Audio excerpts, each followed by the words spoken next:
आइए मित्रों, हमारे YouTube चैनल स्वाध्याय में आपका हार्दिक स्वागत, अभिनंदन। आज हम आपके लिए लेकर आए हैं तुम्हारी लीला, इस शीर्षक पर प्रेरणादायक ज्ञानवर्धक ज्ञान चर्चा। अगर आपने हमारे चैनल को सब्सक्राइब और वीडियो को लाइक नहीं किया है तो आपसे निवेदन है, कृपया चैनल को सब्सक्राइब और वीडियो को लाइक अवश्य करें। तुम अनादि हो, सत्य हो, सच्चिदानंद हो, अविनाशी हो, निरंतर घट घट में वास करने वाले हो। तुम्हारी लीला अजब है।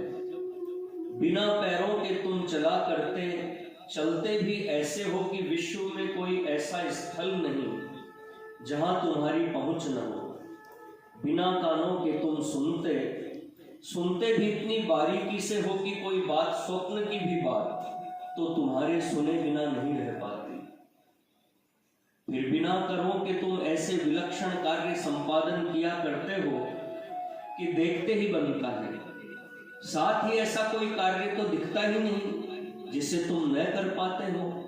मजा तो यह है कि तुम बिना मुख के ही सदा रसपान करते, समय समय पर अपने जनों को अंतरिक्ष से अपना दिव्य संदेश पहुंचाकर उनका कल्याण कर देते हो, और बिना जीव के तुम अलौकिक वक्तृता देते हो।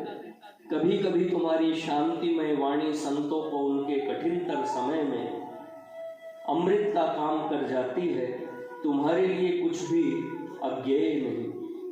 तुम्हारा ये कमाल कम नहीं कि बिना शरीर के तुम सबका स्पर्श करते, अर्थात तुम्हारे स्पर्श बिना विश्व में कोई चीज बाकी ही नहीं, और बिना आंखों के सभी कार्यों को देखा करते हो।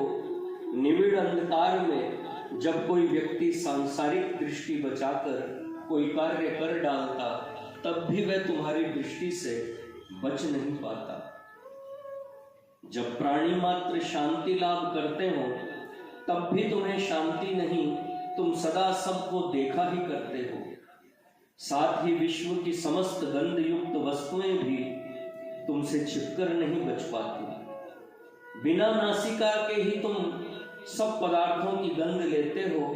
कहीं चुरा कर सात तिजोरियों में रखा हुआ पदार्थ भी तो नहीं बच पाता। तब फिर तुम ही कहो देव, तुम्हारी ये सभी अनोखी क्रियाएं समझकर कौन इन्हें अलौकिक न कह उठेगा। तुम्हारी इस महिमा का वर्णन करने का सामर्थ्य भला किसमें हो सकता है। आगम निगम की हिम्मत न पड़ी, भला तुम्हारी यह विचित्र लीला जप तप संयम नियम आदि क्रियाओं द्वारा किस प्रकार ध्यान में आ सकती है। यह कोई साधारण बात थोड़ी ही है। जिस क्षण तुम्हारी इस अद्भुत रचना पर दृष्टि जा पड़ती तथा पृथ्वी जल आकाश पवन और अग्नि, इन पांच तत्वों के चमत्कारिक रोग से ऐसा अद्भुत परिणाम सूझ पड़ता है, तब तो सचमुच केवल अनुमान मात्र से ही चित्त थकित हो उठता है। फिर कल्पना की गुंजाइश ही नहीं रह पाती।